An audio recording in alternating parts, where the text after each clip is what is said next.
Welcome, everybody. Tonight is Wednesday, October 22nd. This is the Binghamton City Council Business Meeting. It is 6:05 PM. I call the meeting to order. Please stand for the Pledge of Allegiance.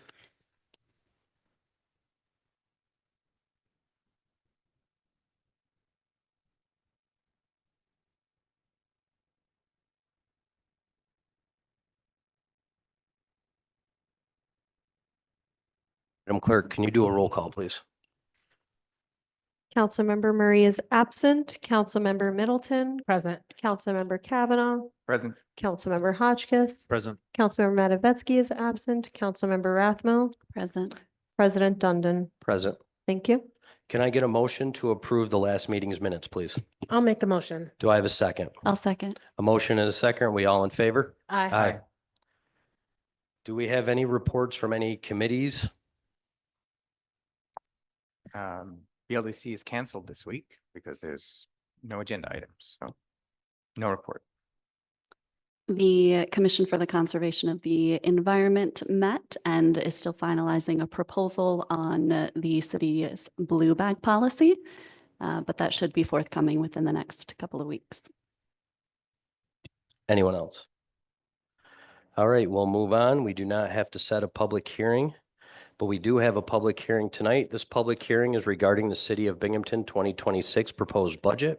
Residents wishing to participate in public hearings may do so electronically by emailing their comments prior to 1 PM on the day of the meeting or to the clerk at cityofbinghamton.gov or in person during the meeting. Anybody who would like to speak during the public hearing, please come down now. To the microphone. Yes, please. Thank you. Come down, stage name.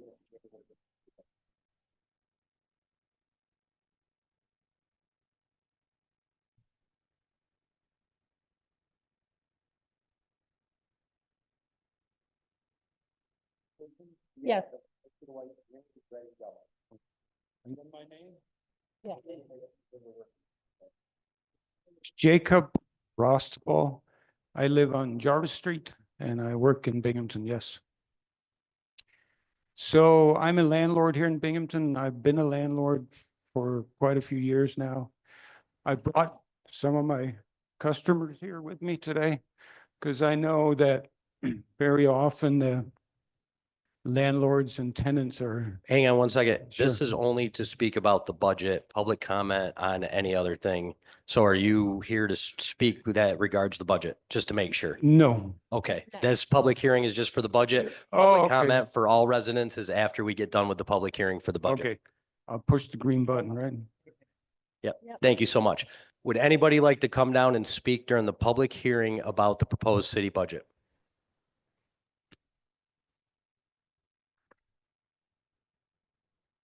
Please state your name and if you live or work in the city of Binghamton. Hello, Tarek Abdulazim. I live in the city of Binghamton. I just want to commend all of you. Is it going in and out or is it okay? It's okay. For a very thorough and comprehensive review of the budget. A lot of folks don't really pay attention to the amount of work that you all in.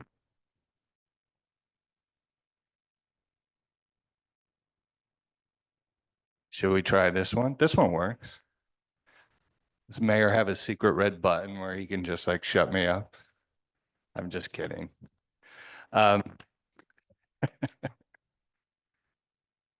Y'all put in a ton of hours, but what's really impressive is that, you know, you don't have a lot of opportunities to dramatically restructure the budget, right? Mayoral, strong form of government. A lot of that power vests in the mayor, but one of your most important responsibilities is your fiduciary responsibility in managing the finances and providing oversight. So I think y'all did a great job.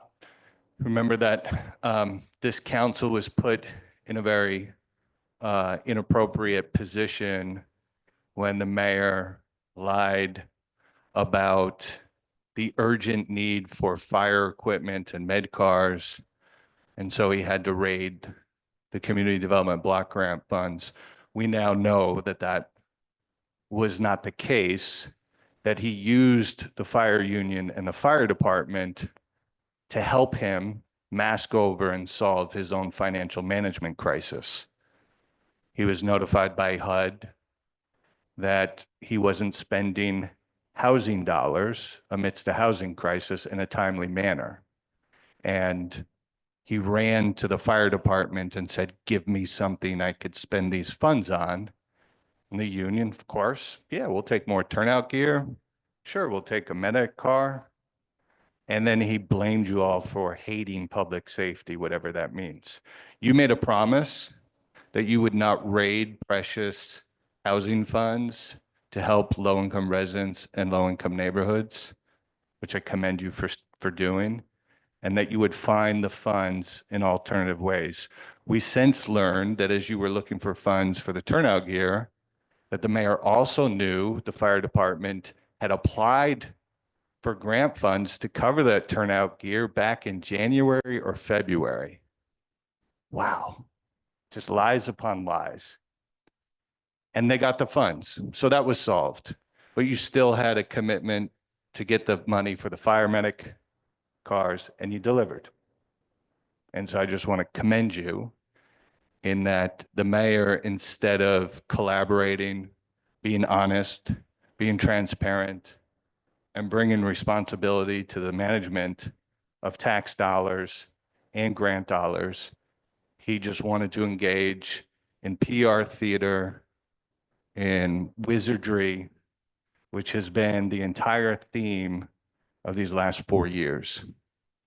So thank you for standing firm, demonstrating your strong commitment to public safety, to our first responders, while also ensuring that precious federal dollars that are flexible to support our neighborhoods and our low-income residents remain available.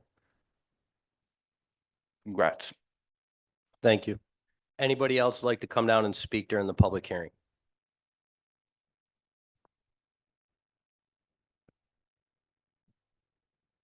Seeing nobody else is coming down to speak at the public hearing, can I entertain a motion to close the public hearing? I'll motion to close the budget hearing. I'll second. We have a motion and a second. Any discussion? Hearing none, Madam Clerk, can we do a roll call? Councilmember Rathmel, Aye. Councilmember Matavetsky is absent, Councilmember Hotchkiss. Aye.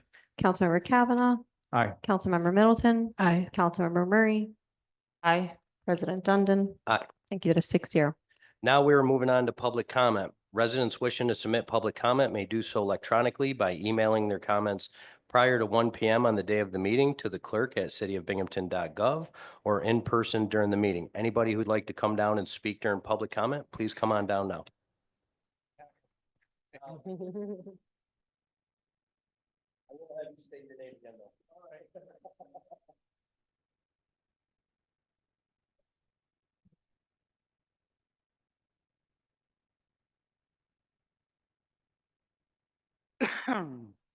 Yeah, it's on. So I'm still Jacob Rossball. I live and work in Binghamton.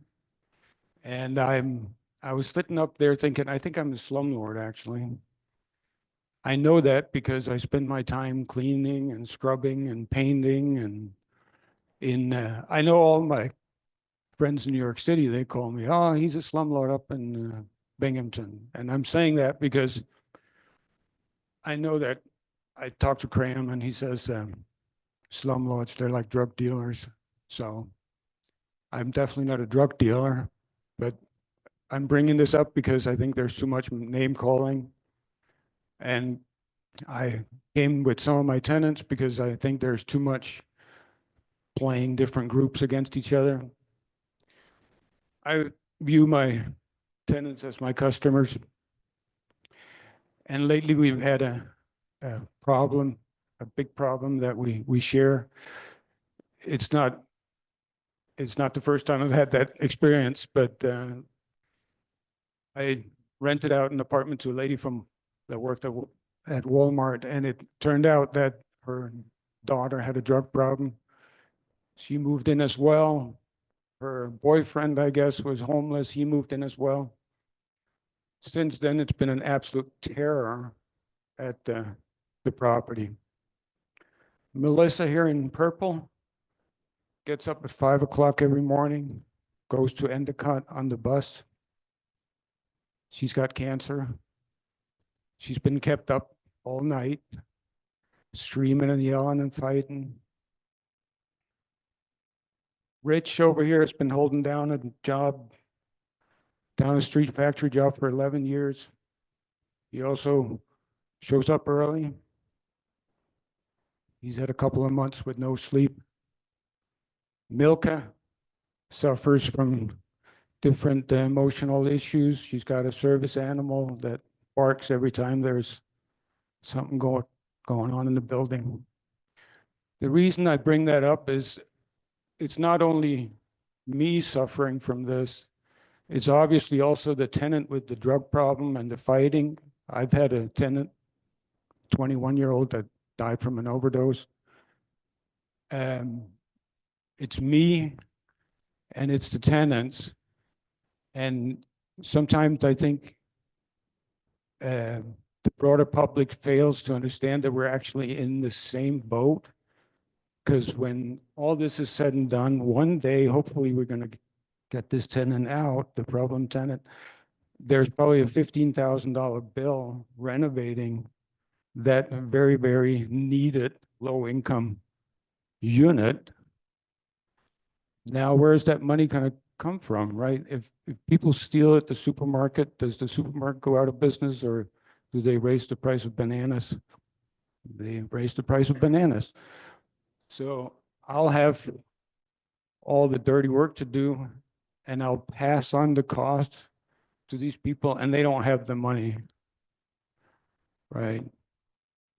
So I just think it's important that we're not treating each other as enemies, but realizing the fact that it's not a good idea to leave somebody with those types of problems in an apartment to terrorize a small community for 2 months, 3 months, maybe 8 months.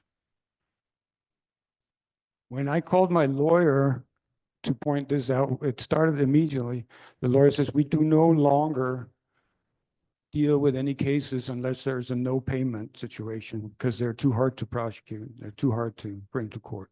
You have about 1 minute left. So that was, of course, shocking. Luckily, this tenant has stopped paying the rent. The procedure is probably, I mean, it could be up to, I don't know how many months it's going to be, but it's going to be a while. During all this time, these people are being terrorized. I'm not saying the tenant is doing it to be a mean person. I don't know the circumstances, but I know the results. I hope you take those comments into consideration. Thank you. Thank you so much. Would anybody else like to come down and speak during public comment? Seeing none. Oh.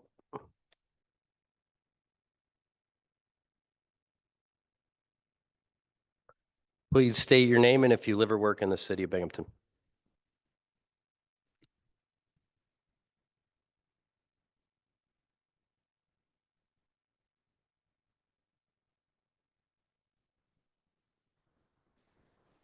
Now it is. I'm sorry. My name's Conant Smith. I work in the city of Binghamton. I'm from Metro Interfaith. I'm here tonight to ask for city council's approval of the home ARP funding for our project at 109 Oak Street. I'm assuming everyone is familiar with the project. It's extensive and it's going to be expensive. And with the city's help, that will be a real help to loosen the load on Metro Interfaith and help us to obtain additional funding for this project. I had a nice conversation today with Rebecca Rathmel, which I appreciate. Thank you very much.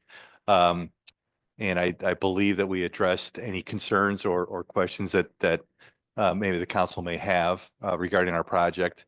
But I just wanted to come in this evening and ask for everyone's support on this. I think it's a valuable project for the city. I think it's going to make a big difference on Oak Street. I think it'll be a significant help for the school district. I think it'll relieve a little stress for the school district.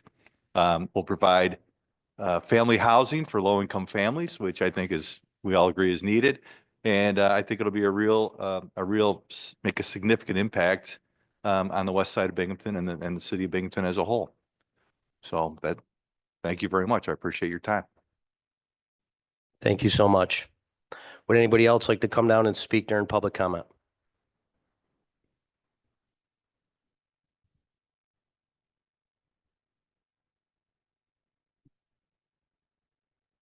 State your name. Hi, Tarek Abdel. 10 minutes. It's like a kid at Christmas. I just wanted to share as we go into election season that I hope voters really try to avoid the tribal instinct that has consumed this country, right? And we actually vote for the best candidate and also who's reflecting the values that would serve our community best. Problem is that Cram is really good at projecting an image that is far better than his actions and his record. And he was in college, he, won a prestigious debate award. He went right into the mayor's office, joined another media expert, and then after 8 years, took over the mayor's office with another media expert as his deputy mayor. It has just basically been a PR machine out of the fourth floor instead of really executive management, right, in service to our residents. I actually wrote a series about it. If anyone's interested, binghamtonbridge.org. You can go to the website, binghamtonbridge.org. It's called Mayor Jared Cram, the Incompetent Con Man series. There's 5 different, very significant substantive articles, all sourced by online records. A lot of it is just the city's own financial records or Broome County records. But in the last one, I just wanted to really expose and demonstrate how he really relies on his PR wizardry to dupe the residents. He always stood tall when he started marching out his sound bites about the big win against the city's most notorious slumlord, Isaac Anzarut. I have a different kind of framing for it. If I were to write an article, it would be notorious con man real estate developer and slumlord outplays Mayor Cram and gets 1 million taxpayer bailout in exchange for a portfolio of garbage. We got 26 properties transferred to the city, and this was supposed to be like this huge win. We paid over 1 million for this portfolio of 26 properties. Let me give you an example. One on 193 Matthews Street. It was a large multi-unit rental property. Anzarut bought it in 2021 for $65,000. He left it vacant. He let it decline further. The taxpayers, thanks to Graham, paid him $135,000 to acquire it, more than $50,000 to demolish it, and then we sold it for $500 to the neighbor. That's a really dumb investment. That's financially reckless. There are many other ways to address property vacancy and deteriorations, and there's many strategies to prevent it. The mayor has implemented none of them. In fact, he is actively opposed the single most effective policy to help maintain the basic health and safety standards in all of our rental properties, a proactive rental inspection and licensing program. Thank you for introducing. Thank you for considering, engaging the community. This is what is done all over the state, all over the country. Me and my team wrote a book about it. Go to communityprogress.org and see the code, reimagining code enforcement. You have about a minute left. Thank you. The second preventative policy is a vacant property registration program. Implemented that 17 years ago. I was here in City Hall with the Fire Marshal, Dan Eggleston. It had been implemented very well for many years. For whatever reason, it has been a complete disaster and a tragic disaster under Cram the last 4 years. All the numbers are there, the finances are there. 400 properties, and we barely registered 50 properties. It's a complete mess. The third thing is there's another tool that New York communities use. It's called abandonment proceedings. It costs about $5,000-$6,000, lasts about 6 months, and you can go to the courts and actually get the deed to the title of properties that have been abandoned or completely left to disrepair like Anzaru. We could have done that, but instead we bailed out a slumlord with $1 million of our tax paid. It's ridiculous. Thank you. Is there anybody else who'd like to come down during this time of public comment? Seeing none, Madam Clerk, was there any emails sent in to be read into the record?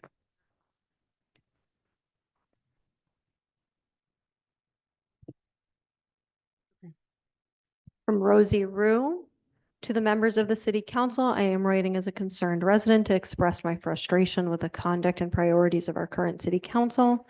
First, it has become increasingly clear that my Councilwoman Rebecca Rathmel does not represent the views of all of her constituents. Instead, she appears to only advocate for those who share her personal beliefs. That is not the role of an elected official. A council member is expected to listen to all voices in their district and set aside personal bias, not display open disdain for opinions that differ from their own. Second, I am deeply concerned about the continued focus on reinvestigating former Police Chief Zukoski. This matter has already been thoroughly investigated. Why is the council wasting more time and taxpayer money dragging up issues that have already been addressed? At this point, it seems like an exercise in political grandstanding rather than governance. You have become exceptional at beating a dead horse. Lastly, it would be refreshing to see the council make even a minimal effort to work with the mayor to solve problems. The resistance and lack of cooperation have become glaringly obvious and frankly unprofessional. The people of this city expect progress, not endless gridlock fueled by personal and political grudges. It's time to put aside the politics, stop rehashing the past, and start working together for the good of our community. Respectfully, Binghamton resident.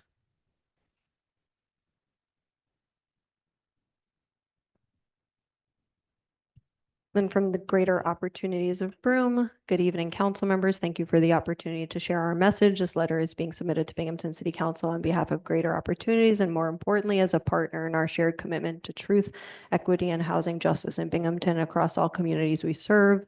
Greater Opportunities would like to address recent public narratives surrounding our eviction practices and our role in the city's housing landscape. These conversations matter deeply, and we welcome the chance to clarify, collaborate, and move forward together. We would like to begin with some clarifying facts. The website binghamtonhousingjustice.com, which we understand will be maintained by the Binghamton Tenants Union, but is being publicized by some council members, simply lacks the context needed to correctly inform the public. Although we support the mission of the BTU and their fight for housing justice, we feel it's important to look at the information in its entirety. The site lists 49 evictions linked to Greater Opportunities over 2 years and 8 months, but only 17 were legally finalized, resulting in an eviction rate of less than 1% for that period. The remaining cases were resolved through collaborative efforts from our tenants, staff, and community resources. Of the 17 finalized cases, all were carried out in accordance with the current good cause eviction standards and took into account the impact this has on the individuals we serve, the community we serve, and our obligations as service providers to the most vulnerable members of our communities. The 17 evictions that were legally finalized involved serious safety concerns, including criminal behavior that endangered both tenants and staff. Other evictions were as a result of extensive rent balances. Some tenants were over 2 years behind on rent despite repeated outreach and offers of assistance. Others stemmed from extensive property damage, with repair costs reaching thousands of dollars. These decisions were not made lightly, and these are not arbitrary or retaliatory evictions. These are necessary actions taken to preserve the safety, integrity, and sustainability of our housing programs. In many cases, the actions are also required to remain in compliance with state and federal funding guidelines, including those set forth by HUD and other agencies.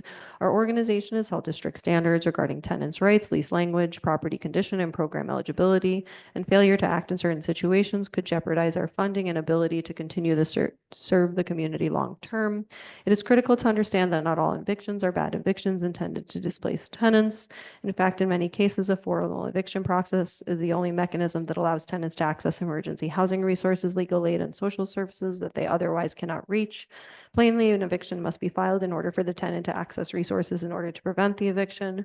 We work closely with service providers to ensure that tenants facing eviction are connected to support systems. Our goal is not displacement, it is intervention, redirection, and ultimately stability. We understand the concerns raised by community members and advocates such as the BTU and members of the City Council. We also believe that mission-driven landlords and tenant advocates share more common ground than conflict. When landlords are broadly vilified instead of focused advocacy efforts on landlords that have shown discriminatory and illegal practices, it discourages investment in innovation and affordable housing, especially among the small landlords we work with in the communities we serve, creates an adversarial climate that slows progress for everyone. This undermines the very goals this council claims to champion, building trust and collaboration between tenants and landlords. Greater Opportunities is aware that some council members are or have been engaged in the broader NY 511 continuum of care that covers homelessness across 5 counties. However, we would like to encourage City Council to reach out and learn about the local programs, understand our challenges that we face as providers, and explore opportunities for collaboration. We invite you to do so. We believe in transparency, dialogue, and shared problem solving. As an agency who administers Section 8 vouchers to the community, as a landlord, and most importantly, as housing advocates ourselves, we're also concerned that some guidance promoted by BinghamtonHousingJustice.com, along with some members of City Council, may unintentionally harm the very tenants it aims to protect. For example, encouraging tenants to withhold rent or avoid communication with landlords can result in loss of Section 8 vouchers, deepening housing instability. We urge all stakeholders to work together to ensure that advocacy is both compassionate and compliant with federal, state, and local regulations. Greater Opportunity is not a faceless corporation. We are a community-based nonprofit with a proven record of accomplishment, partnership, and impact. We have brought millions of dollars in funding to the City of Binghamton through federal, state, and private sources. Over the years, we have worked collaboratively with multiple city administrations and councils, regardless of political affiliation, to advance housing solutions that benefit the entire community. Our mission is nonpartisan and rooted in service, and we remain committed to working with any leadership that shares the goal of improving housing access and equity for Binghamton residents. These funds have supported development and maintenance of safe, affordable housing for vulnerable populations, administration of Section 8 and other rental assistance programs, wraparound services such as food distribution, housing referrals, and case management, early education programs for children and families through Head Start, Early Head Start, and UPK. In the past 5 years alone, we've secured over $20 million in housing development funding for Binghamton.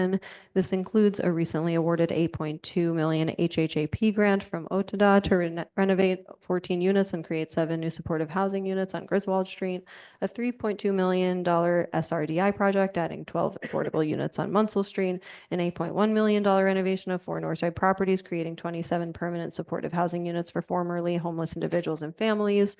These homes now provide safe, affordable housing for veterans, survivors of domestic violence, families, and youth aging out of foster care, to name a few populations we serve in our community. We also operate the Leading and Lead Prevention Program, which protects children and families from lead poisoning in high-risk zip codes such as 13901 and 13905 in Binghamton. This program protects children and families from lead poisoning through lead remediation, offers temporary relocation assistance, and ensures compliance with New York State public health law.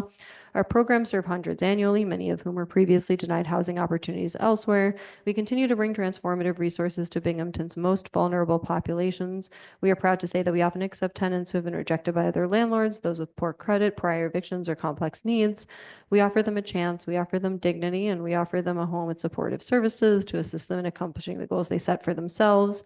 Greater Opportunities maintains excellent standing with all our funders, including HUD and NYS Homes and Community Renewal. We undergo regular audits, compliance reviews, and performance evaluations. Our housing units are inspected, our staff trained, and our tenants supported. Greater Opportunity is not perfect, nor are we the solution to all housing concerns, but we are transparent, accountable, and deeply committed to those we serve. We urge this council to look beyond surface level narratives and digital portrayals and to engage directly with the realities our communities and agencies face on the ground. Look at the data, it's an entirety, look at the outcomes, look at the lives we've helped stabilize. Greater Opportunities is not part of our community's housing problem. We are part of the solution. Let us reject false narratives and embrace the truth that Greater Opportunities, along with other agencies and stakeholders, are here to serve, to uplift, and to protect the most vulnerable residents of Binghamton and all communities we serve. Let's work together to build a housing ecosystem that is fair, functional, and compassionate. Let's replace division with dialogue. Let's move forward together. Thank you. Is there any others? Guessing not, so we will close public comment. We have no mayoral veto to review. So we're moving on to second read legislation. This is introductory ordinance 025-57.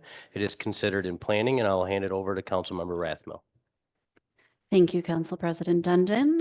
I'd like to make a motion to adopt introductory ordinance O-2557, an ordinance to authorize the sale of 25 Lydia, 29 Lydia, 60 Dickinson, and 199 Murray in the city of Binghamton to, I want to read their full name, not their Community Asset Preservation Corporation.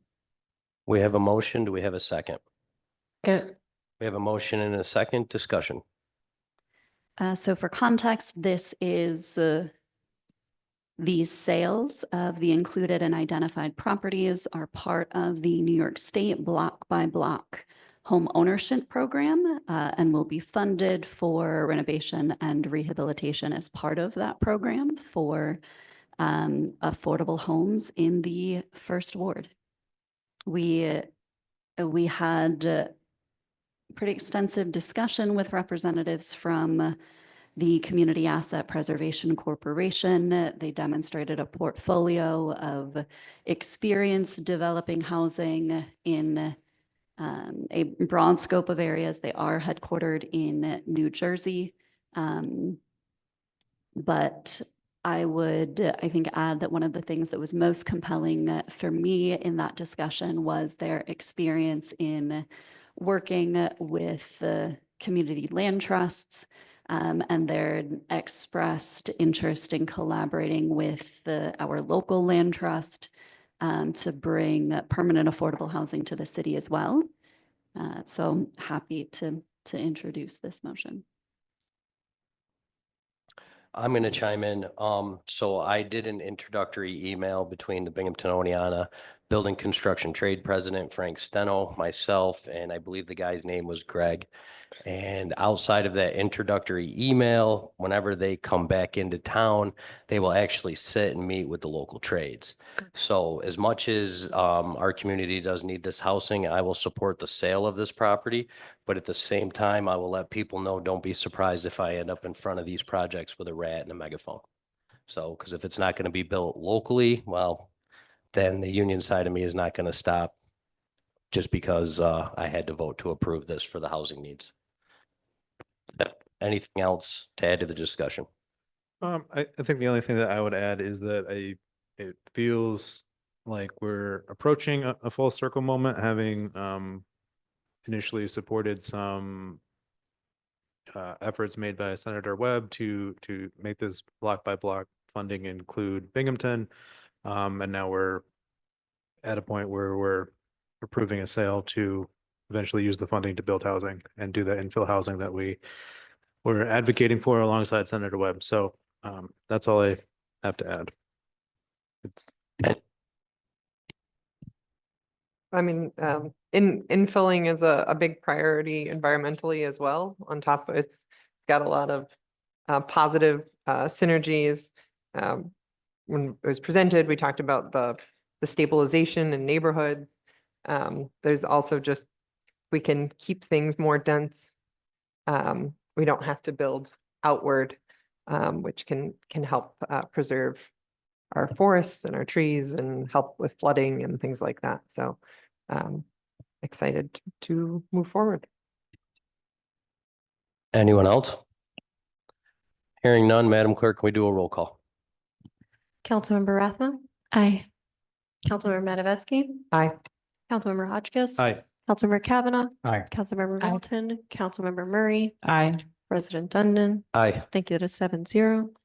Moving on to first read legislation. This is introductory ordinance O-25-65 considered in finance, and I'll hand it over to Councilmember Kavanaugh. Thank you. I'd like to motion to pass resolution O-25-65, I'm sorry, ordinance. An ordinance to amend the 2025 police budget for vehicle repair. I'll second. A motion and a second. Do we have a discussion? Just for context, we've had, as some of the public is aware, we've had a good bit more damage to the police fleet than normal this year, and therefore we need to make up for it in the budget. These are harvesting some fees and permit money to plug that hole and allow us to repair our vehicles and get them back on the road. Anybody else? Hearing none, Madam Clerk, can we do a roll call? Councilmember Rathmel, Aye. Councilmember Matavetsky, Aye. Councilmember Hotchkiss. Aye. Councilmember Kavanaugh. Aye. Councilmember Middleton. Aye. Councilmember Murray. Aye. President Dundon. Aye. Thank you. 7-0. So on the agenda, introductory ordinance 025-66 was put on the agenda mistakenly. It does not have the sign out, so there is no ordinance to be read. So we'll be moving on from that one. So introductory ordinance 025-67, also considered in finance, and I'll hand it over to Councilmember Kavanaugh. I'd like to motion to approve 02567, an ordinance to amend the 2025 Rams budget for over budget line items. We have a motion. Do we have a second? I'll second. A motion and a second. Discussion. This is basically taken from the management services line and spreading it out across some needed lines, principal among them, the credit card expense line. We have 4 more people paying by credit cards, so our credit card processing fees have gone up to the tune of $20,000. And the other major expense in here is the increase in electricity costs. This is all transfers within the ramps budget, so it's not affecting the general fund or any other city funds. Anyone else? Hearing none, Madam Clerk, can we do a roll call? Councilmember Rathmel.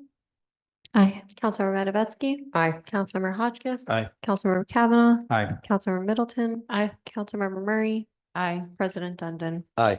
Thank you. 7-0. Moving on to introductory ordinance 025-69, considered in rules and procedures, and I'll hand it over to Councilmember Matavetsky. I'd like to make a motion for introductory ordinance 025-69, considered in rules, an ordinance to amend chapter 124, section 40, salary increase pool. I'll second. We have a motion and a second. Discussion, please. Great. So to recap, basically there's a salary pool. Council doesn't get that closed loop. Once that the decisions are made, that pool is controlled by the executive branch.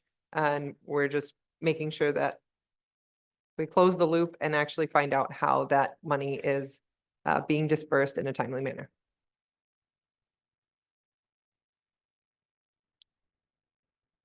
Does anyone have anything else? Well explained. Thank you.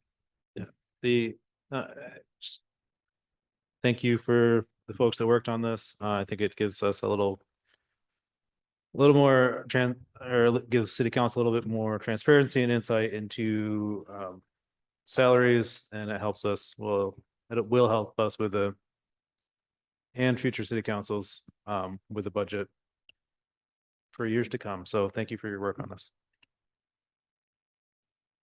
Anybody else? Agreed. Thank you. Hearing none, Madam Clerk, can we do a roll call, please? Councilmember Rathmel. Aye. Councilmember Matavetsky. Aye. Councilmember Hotchkiss. Aye. Councilmember Kavanaugh. Aye. Councilmember Aye. Middleton. Councilmember Murray. Aye. President Dundon. Aye. Thank you. 7-0. Moving on to introductory ordinance 025-70, considered in finance, and I'll hand it over to Councilmember Kavanaugh. My big moment. I would like to propose for passage 025-70, an ordinance to adopt the 2026 tax budget I'll as second. amended by City Council. Okay. Okay. I would now like to make a motion to amend ordinance 025-70 in the following ways. We had some updates from the comptroller's office with final numbers that didn't get in time for publication online, so I'm going to somewhat laboriously read them all out to you. Robert, you want the big copy? All right. So turning to 025-70, section 2, I would like to replace the sum $773,984.94 with the amount $149,678,984.94 $681,039.82. Further, in section 2, I would like to replace the amount $87,577,641.83 with the amount $93,044,401.58. Further in that line, I would like to replace the amount $55,196,343.11 with the amount $56,636,638.24. Next line, I would like to replace the amount $20,235,086.02 with the amount $21,579,410.14. In the next line, I would like to replace the amount $34,961,957.257.09 with the amount $35,057,228.10. In section 3, I would like to replace the amount $34,961,257.09 with the amount $35,057,228.10. In section 4, I would like to replace the amount $490,780.51 with the amount $326,503.61. And the next amount in section 4, $899,959.53 with $598,719.85. And finally, I would like to strike the current section 5 and replace it with the following. Section 5, a sum of $540,988.05 of American Rescue Plan Act funds are being allocated in this budget. I'll second. We have a motion and a second. Any discussion on the amended budget? So what happened? Those weren't small changes.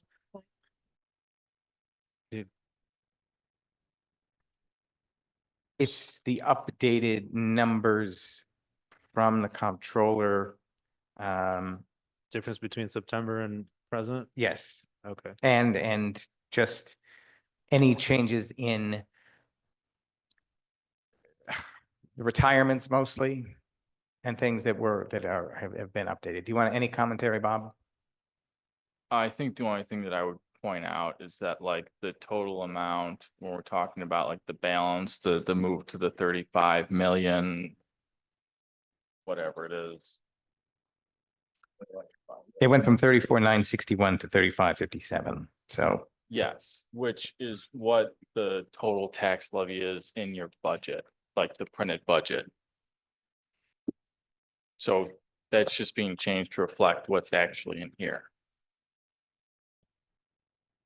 So there are updates for accuracy, for like present accuracy, but no substantial change to the total No. that's reflected in the budget. Okay. Anyone else have anything? Hearing none, Madam Clerk, can we do a roll call? Councilmember Rathmel, Aye. Councilmember Matavetsky. Aye. Councilmember Hotchkiss. Aye. Councilmember Kavanaugh, aye. Councilmember Aye. Middleton, Councilmember Murray, Aye. President Dundon. Aye. Thank you to 7-0. Moving on to introductory. Yep, that was the The amendment. amendments. Amendment. So we have a motion to Back to the original motion. back to the original motion. So do we have any discussion on the original motion? Hearing none. I do. Let me start. So I think in going through now the second budget, it seems like it's a recurring theme that we arrive at a point where it's easier for us to approve a budget with the idea that it's easier to make changes after the budget, after we formally leave the budget process, and we can just do it through RLs. I think that's not a good sign of how effective our budget process is. And I plan on trying to make some reforms and amendments to our budget process so that we can actually have a little bit more function during that whole thing, because it seems like besides asking questions, it's almost impossible to make amendments during those meetings and those hearings. So that's all I really have to say about the process. About the budget itself, I think it is a little disheartening that the mayor has vocalized support for moving forward with proactive code, but hasn't made it a priority in this budget to add on the required required staff within the code department to really facilitate that change. And again, it's something that's almost impossible to do during the budget process. So it's hope we can work on it through RLs throughout 2026 to try to actually move forward with a some really meaningful change in our code. That's all. Anyone else? I think a thank you to Councilman Kavanaugh, Chair of the Finance Committee, for another season of hours and hours and hours and hours and hours of research and detailed oriented tasks. So I wanted to say thank you to that, to Councilman Kavanaugh, and I'm hoping to keep the conversation going with our assistant comptroller in terms of moving us more towards best practices for budget season as well. Something I've been in conversation with her since she started in her role. So I'm looking forward to exploring that more next year. I think for context, just for those watching, this was a conversation that occurred among members over 6 weeks of thorough review, 8 2 to 5 hour long budget hearings. I do want to represent that the primary adjustment members made to the proposed version, the original version that was compiled and proposed by Mayor Cram last month. Our primary adjustment was to reserve $216,000 in contingency intended to support the purchase of 2 med cars for the Binghamton Fire Department.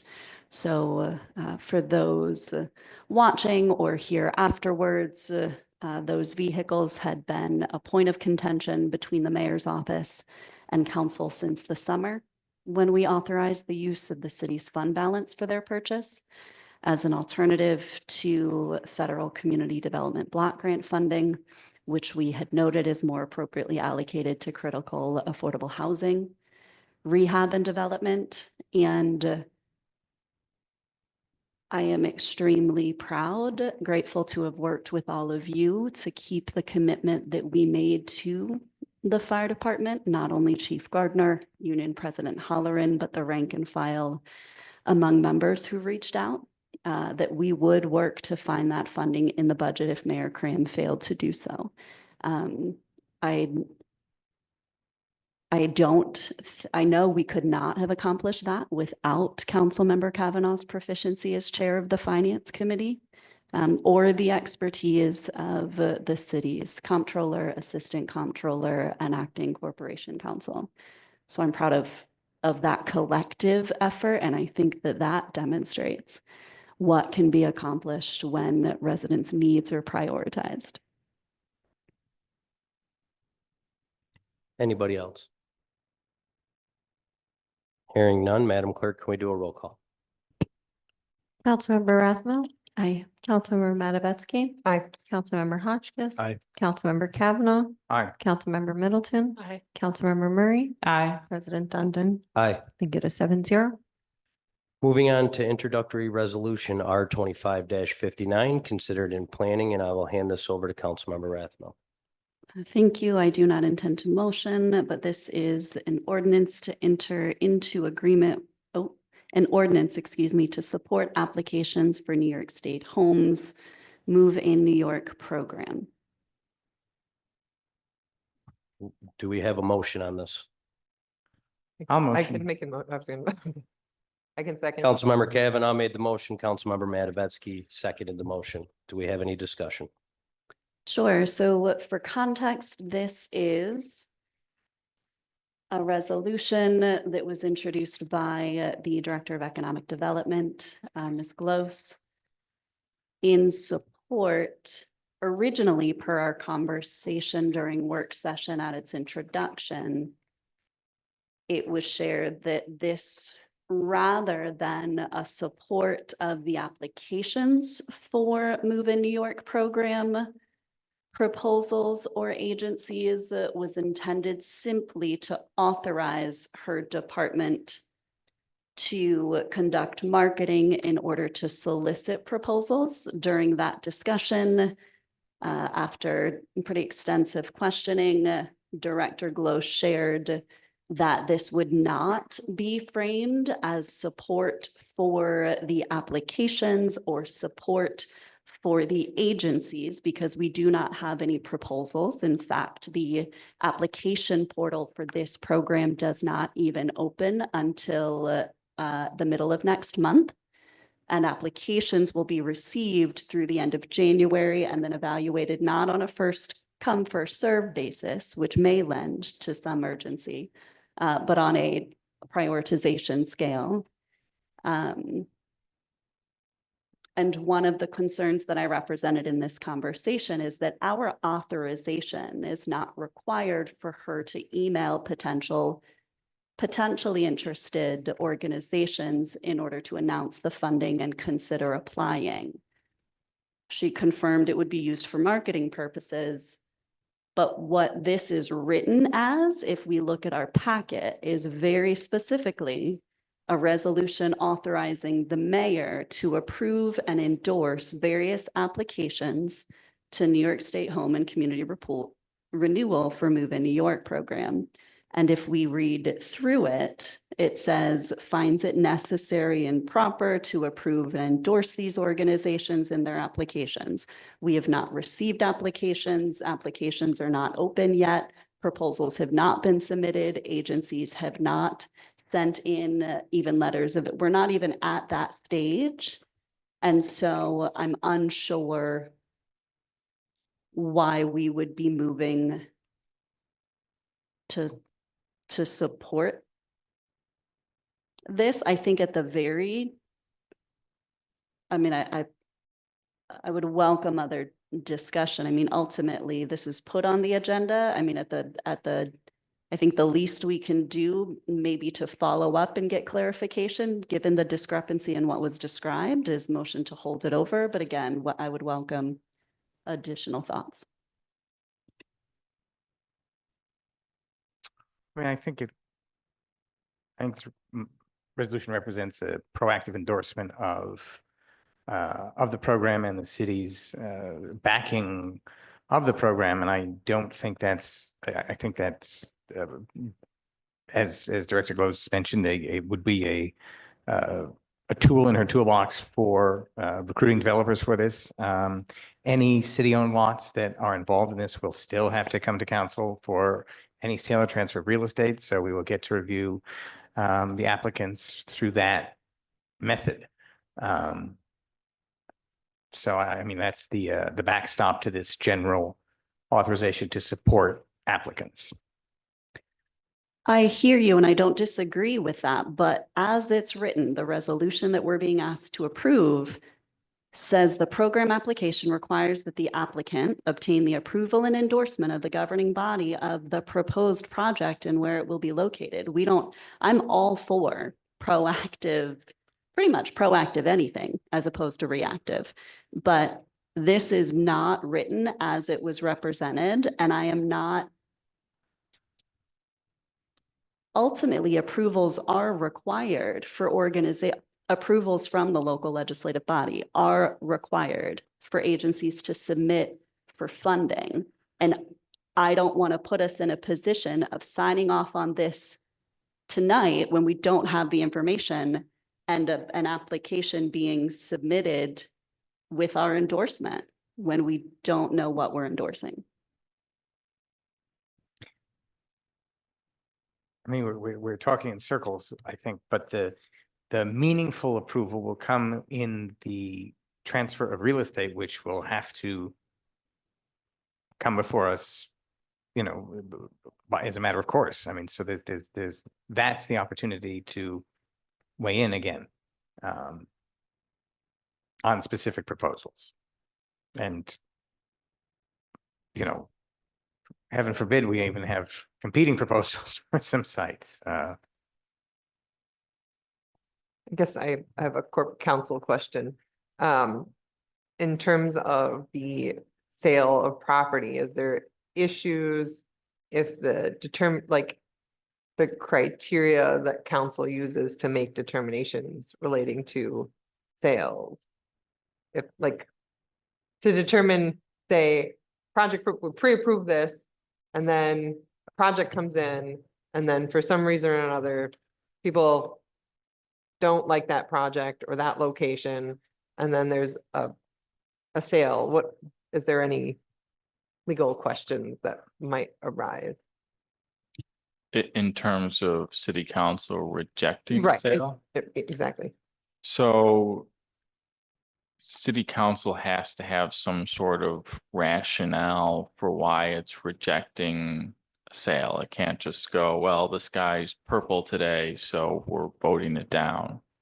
But rationale can be pretty broad in terms of what the reasoning is, right? I mean, the city can look and say, hey, we don't think this makes sense for this neighborhood. We have another offer that we think is better. We want to save it because we think that there's a better project that's available.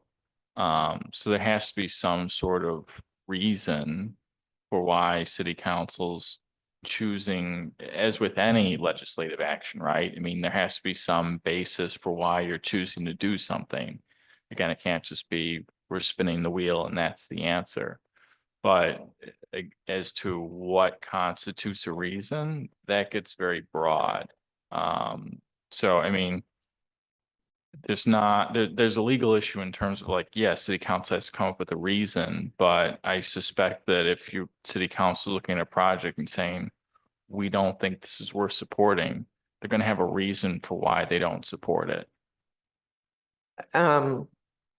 Yeah, I guess the way, at least it's, we've experienced it, is that we get these sale requests in the order that they're dealt to us.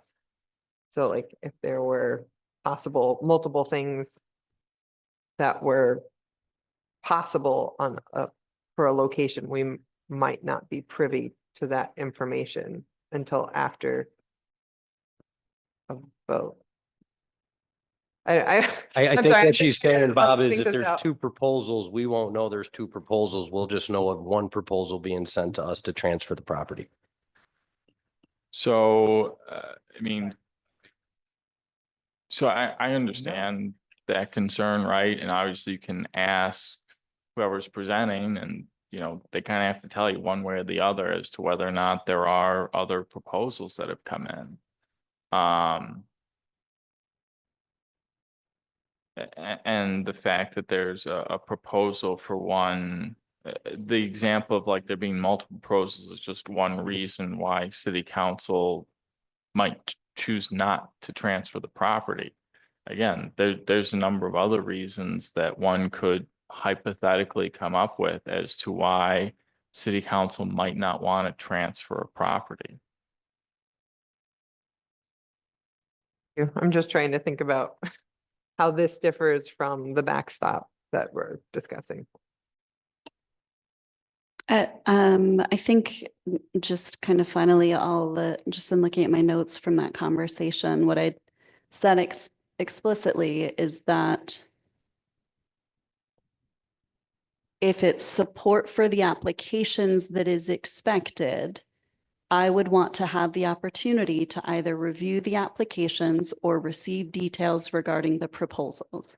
And in response, Director Gloss said that this was not in support of specific proposals or applications, but it was to authorize her marketing to potential interested applicants, which is a very different representation than what I'm reading in the resolution we're being asked to consider by endorsing proposed projects and their applications to the Move in New York program. I don't think it's talking in circles when that was explicitly discussed during the work session, but is represented differently in the resolution. So I'll go ahead and make, I'm not saying I I just want to wanna- reject the, oh, go ahead. I also want to add that the clarification that I was looking for during that discussion from Director Close regarding why this was necessary, and it was stated that it would assist with prioritizing task and work, right? And making sure that the council was in support of this overall project, right? So I remember the conversation and what you just restated, and also had some questions about why it was necessary. And I'm also concerned about the language here because I don't think that it accurately reflects the conversation that we had during our work session. So do you want to hold it over then? Well, Yeah. sure, yeah, and I'm happy to make the motion to hold over. We have a Me- motion. I will Oh, second that okay. motion because there is some things I want to see if we can't add Do into it. to make sure we're part of the RFP process. We may not be able to choose until the sale, but I'd also like to see what proposals are coming in. Seeing I probably have more of a construction background than most of our economic development department. So since we have a motion and a second, I believe this has been held over. So we will move on. So introductory resolution R 25-60 also should not have been put on the agenda because it did not have enough signouts because it ties into O 25-66. So we'll move on to introductory resolution R 25-62, considered in municipal and public affairs, and I will hand it over to Councilmember Middleton. Thank you, President Dundon. I'd like to make a motion for introductory resolution R 25-62, an ordinance to call for the accountability of Chief Zukoski's misconduct investigation. We have a motion. Do we have a second? Second. A motion and a second. Discussion. Go, you can. Yeah, so we went into this quite a bit on Monday, but I think it's necessary for us to really advocate for more accountability here and a further review and investigation into the actions that Chief Zukoski took, specifically trying to explore any potential criminality. I have some amendments to the resolution, but I would first entertain any other thoughts on this specific resolution. Sure, I would like to say something. First, thank you for bringing forth this resolution, Councilmember Hotchkiss. I think that just to reiterate the person's email that sent in something, it doesn't seem like it's not council going tit for tat. This is not political. When I think about everything, and then you read the report on exactly what happened, if those young boys did not record this could have ended in a different way. The boys could have been prosecuted. It was set up for that to happen. So this makes me think, like, if this didn't happen, if we didn't have, things like this, that means that things have been done like this in the police department under Chief Zukoski's watch. So to me, even though this was caught this time, we don't know what he did in the past to other people, because if there weren't, if there wasn't proof there that those kids were assaulted, they could have switched it around. They had the power to do that. And when I think about that, I don't think that anyone should have that type of power to falsify anything, any investigation. And if you have that power and if you're misusing it, then you should be punished.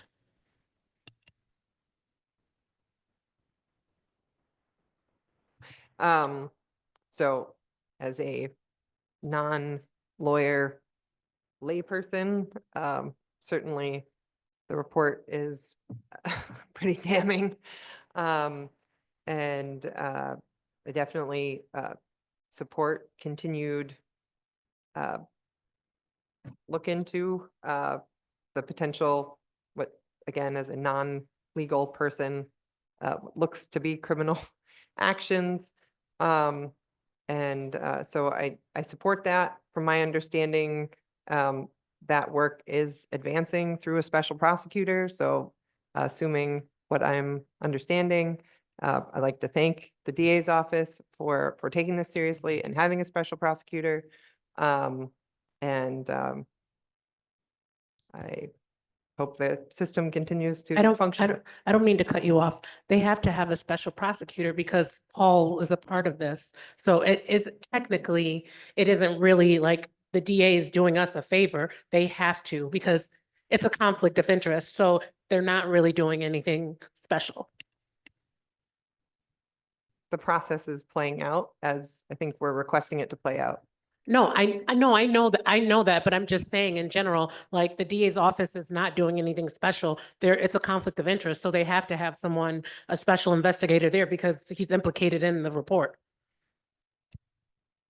So for me, if you stand down there in front of the Binghamton Police Station, the second word on the wall is integrity. And if integrity doesn't start at the top of this police station, how can we expect it to go anywhere else down to the bottom?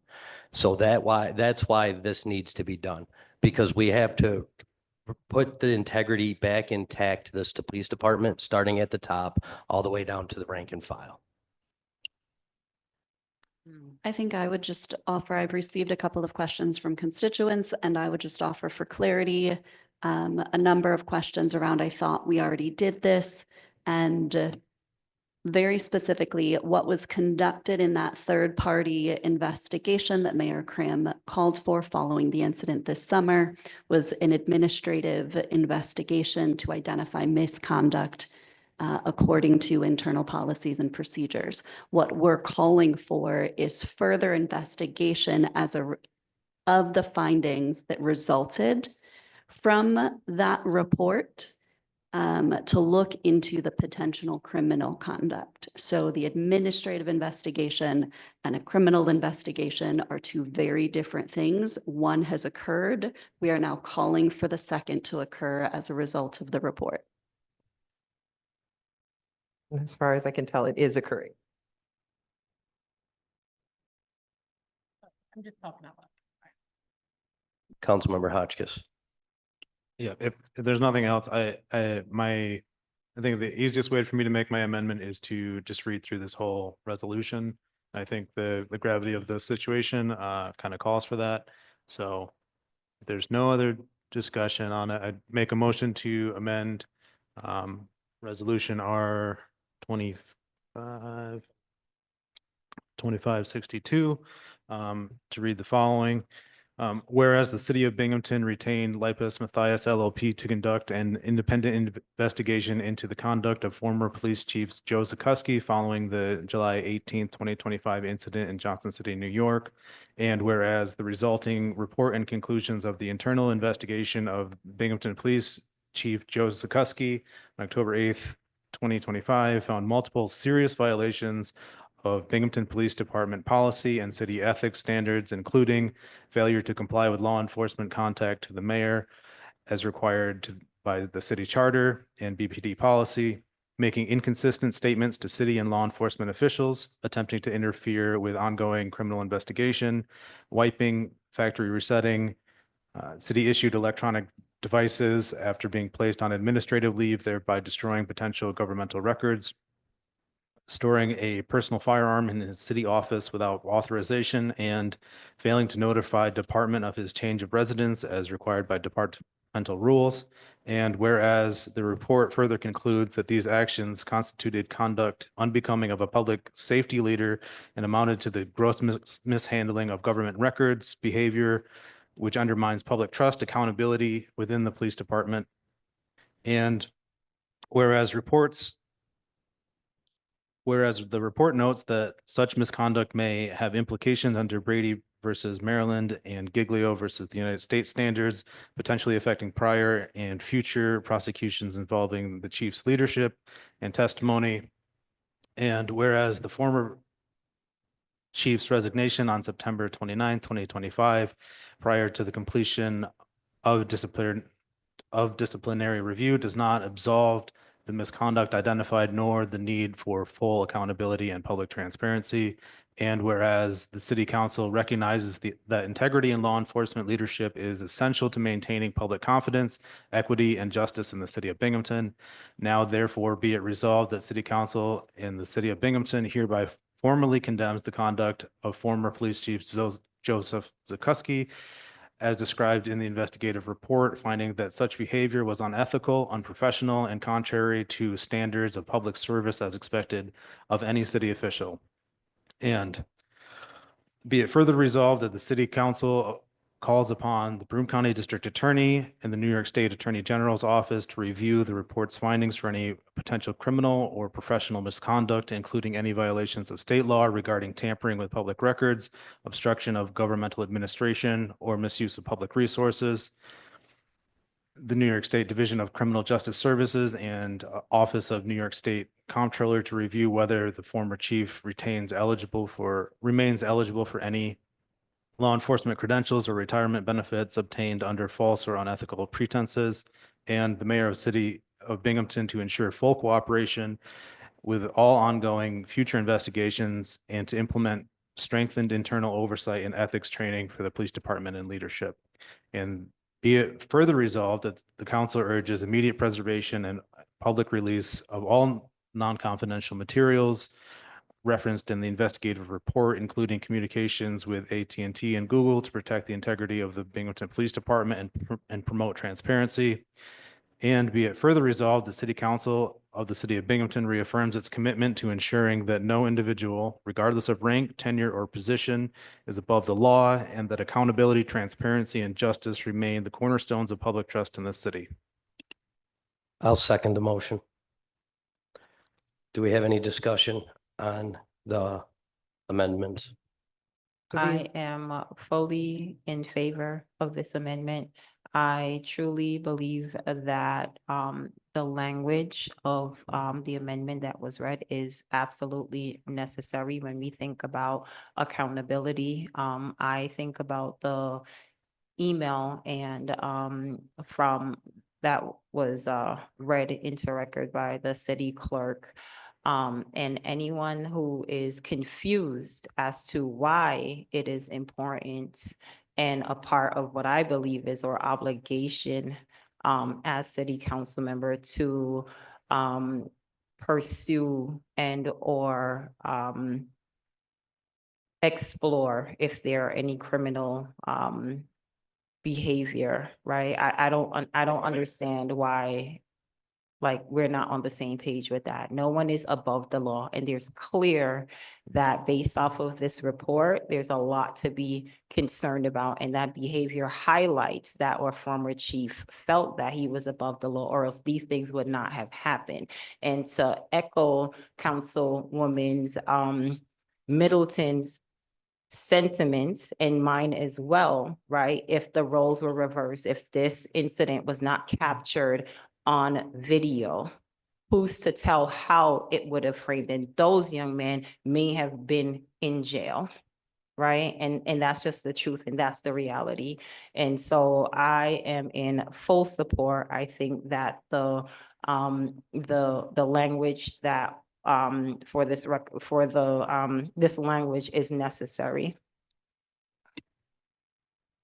Does anyone else have any other comments? Just wanted to, so this reflects the email that we got from Corp Council. Is there any choices or any other like, of the differences you'd like to highlight?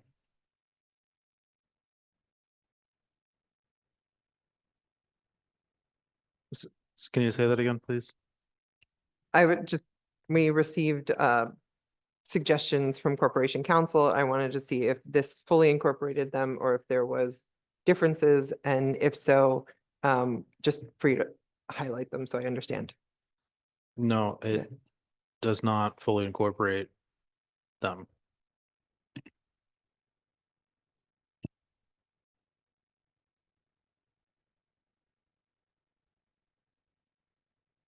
Anyone have anything else? If I could take a stab at kind of the differences that have we discussed back and forth in the drafting of this. I think the Corporation Council essentially recommended leaving in only the district attorney as the office to kind of reference our call to action to. And this amended version adds in the Attorney General's office as well as Criminal Justice Services and the Comptroller's office.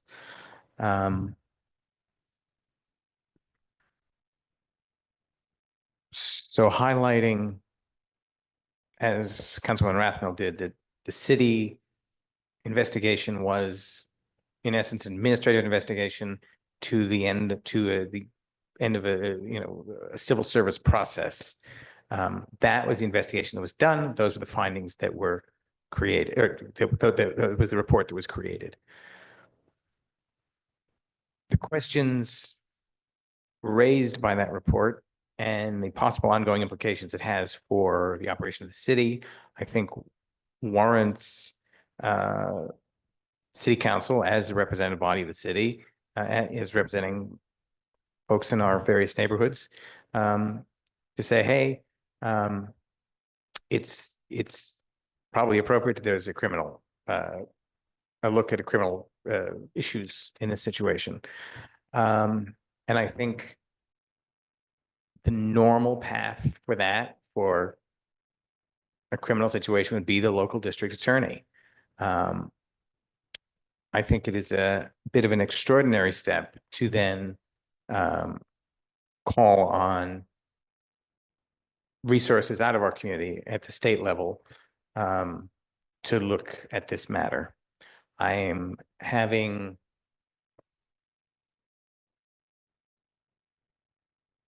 conflict in taking that step in my mind.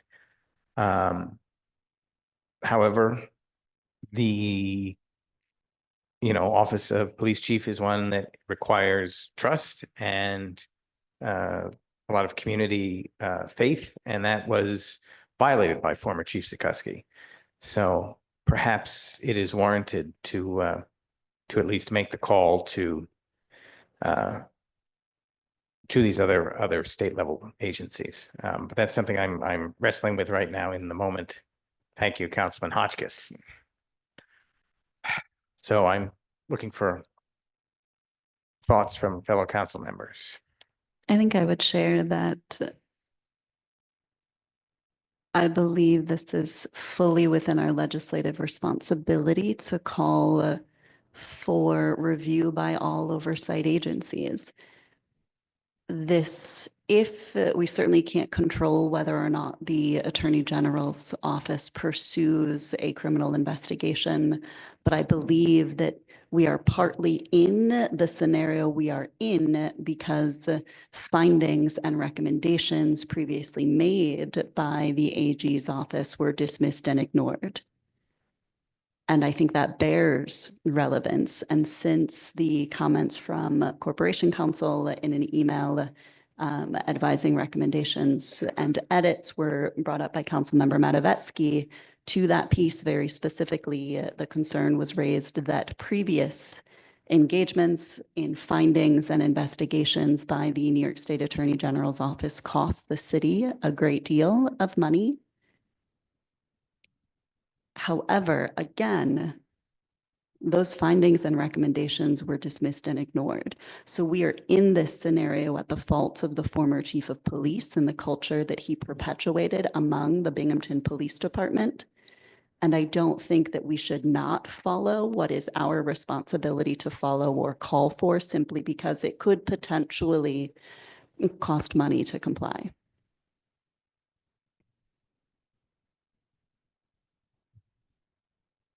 Councilmember Kavanaugh, what I'll add into why you're on the fence is, and you said it clearly, it is the office of chief. It wasn't a sergeant, it wasn't a lieutenant, it wasn't rank and file, but it was the office of chief. And I think that's why we should reach out to all agencies to have it looked at, to make sure that we show, whether the administration or anybody doesn't, that we will make sure there's transparency and accountability and integrity in our police force at any chance that we have to make that happen.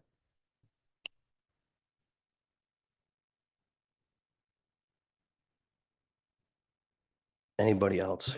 I guess lastly, I think that by having it setting the standard with this resolution for whoever the next police chief is, I think that that is also important, that it's not that we're expecting a higher standard and that council is for this body, anybody who comes after us will hold accountability for anybody who's in that office. I think we achieve that by including more resources outside of the or suggesting that multiple resources outside of the district attorney's office be included. That's all. Does anybody have anything else? Hearing none, Madam Clerk, can we do a roll call? Councilmember Rathmel, Aye. Councilmember Matavetsky, Aye. Councilmember Hotchkiss. Aye. Councilmember Kavanaugh, Aye. Councilmember Middleton. Aye. Councilmember Murray, Aye. President Dundon. Aye. Thank you. It is 7-0. So we're moving on to communications from, We got oh, yes, we have to vote on it again. So anybody have any discussion on the original motion? Madam Clerk, can we do a roll call? Councilmember Rathmel, Aye. Councilmember Matavetsky, Aye. Councilmember Hotchkiss. Aye. Councilmember Kavanaugh, Aye. Councilmember Middleton. Aye. Councilmember Murray, President Dundon. Aye. Thank you. That is 7-0. Now we'll move on to communications from council, and I will start off with Councilmember Hotchkiss. Thank you all for supporting that resolution. And happy birthday, Councilmember Kavanaugh.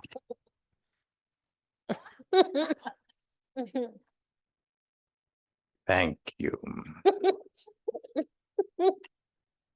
And on to Councilmember Matavetsky. All right, this Friday will be a fall maintenance day, Two Rivers Creek. From 3:30 to 5:30 PM. Meet at MacArthur West parking lot. Thank you. Bring gloves. There's gonna be work to do.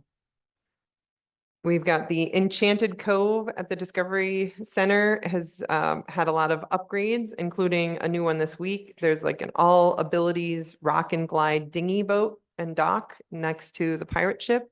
There's also a new, I don't know if it's an alligator or crocodile. Got to ask my elementary school biology teacher. But there's a gator of sorts, as well as the ferry house. So when you are nearby, go check it out. Looks really cool, and it's free and outside, no cost to enter. Speaking of free, Discovery Center, it's free admission night, November 7th at 4 PM. That's their first Friday art show and free admission night.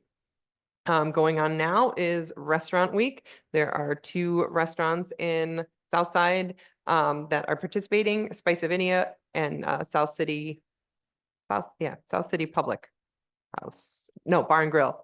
That's the new name. South City Bar and Grill. The zoo has a zoo and treat Saturday, October 25th. And Discovery Center has its Halloween spooktacular with a sprinkle of magic, also October 25th. WBNG has its Coats for Kids coat drive, and that wraps up October 26th. The Southside drop-off location is Serve Pro at 134 Conklin Ave, Binghamton, and they're looking for new or gently used coats, and they will be dry cleaned, anything you donate. So we've got some extra coats laying around.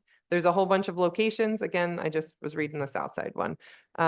Last night we had our Southside Neighborhood Assembly meeting, and it was great to see everyone come out, and hope to see people again next month. We gave budget updates. We discussed Southside Commons. We had, I'm trying to think what else happened, but we updates on legislation. So it really is a good time. If you're a Southsider, please consider joining us next month and get the skinny on anything you're interested in. Thanks. Councilmember Rathmel. Thank you. I would also shout out the Southside Neighborhood Association. pointed out to folks last night at the meeting, we had both of our Community Development Advisory Council representatives at the meeting, myself and Councilmember Matavetsky. Very recently, we've also had legislator Tim Ames from the county level join us, though we have not seen representation from the mayor's office. Otherwise, our elected officials are active and engaged and interested in those conversations impacting Southside residents. So please join us every third Tuesday now. There's a Facebook page, Southside Neighborhood Association.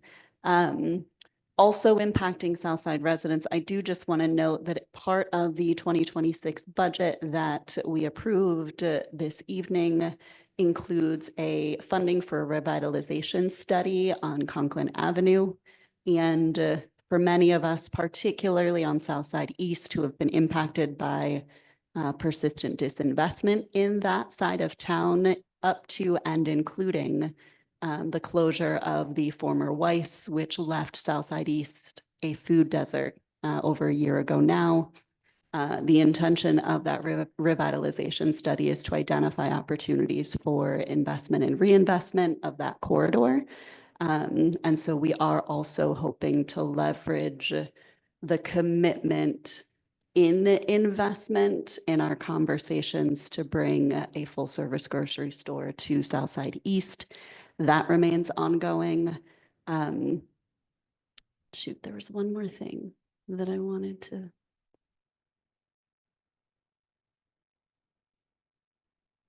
Oh, okay. So also for Southside Easters, for people on Southside East, the pipe replacement that's happening on Webster Street, the road closures and detours right around Webster Street Park and in front of Webster Court, Broome Street, Jackson Street. I did mention this to Ron Lake, the head of our engineering department. The gentlemen who are doing that work have been fantastic. It is, however, going to be an extended project, and it's going to continue to extend through Southside East to ensure that the necessary pipes are replaced. So just appreciate everyone's patience as you take those detours. But don't be afraid to walk your dog in that area because all of the guys are pretty friendly and like pets. Thank you. Councilmember Kavanaugh. I'm fine, thanks. Councilmember Middleton. Okay, so just a few things. Tomorrow night is, we're back with our West Side neighborhood meeting. It's gonna be at 6:30 at the Unitarian Church. Hope to see everyone there. Also, tomorrow night at the Kaufman Incubator Center, they're having a financial empowerment workshop with Phil Nelson and Ebony Hatoa. So those are just two like great things that you can do tomorrow in the community. I always come with something, my communication, and just like kind of to sum up my feelings for the last 2 weeks. I think one thing that I've been doing, I probably shouldn't be doing, is watching the news. And it's just really becoming so depressing. And when we stand up and we say, the last words of the Pledge of Allegiance is liberty and justice for all, I don't feel that in this country. And it's sad.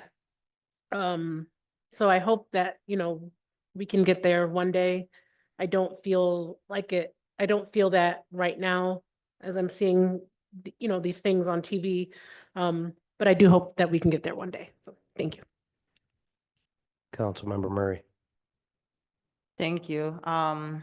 So there was a public workshop session related to the Clinton Street downtown revitalization that happened today from 5:30 to 7:30. I will let folks know that for those who are not able to attend, you're able to review the information that was discussed. Today was an opportunity for the public to weigh in on, I believe, the 33 applications that were submitted for funding. There will be another opportunity on Wednesday, October 29th from 3 to 5 p.m. For folks to again share their thoughts, feelings, desires regarding this $10.1 million. I just want to really encourage residents to share your thoughts, right? Get involved, let folks know how you're feeling. Express your feelings about the applications that were submitted. If there's any concerns, if you think that it's going to be a good look for Clinton Street. I mean, this is an exciting time and we want to make sure that residents are aware of what's going on and also recognize that your input is wanted and that there's power in that, right? Thank you. I don't have anything to communicate tonight, so I will entertain a motion to adjourn. A motion. I'll second. Motion is second. All in favor to adjourn? Aye. Aye. Meeting adjourned.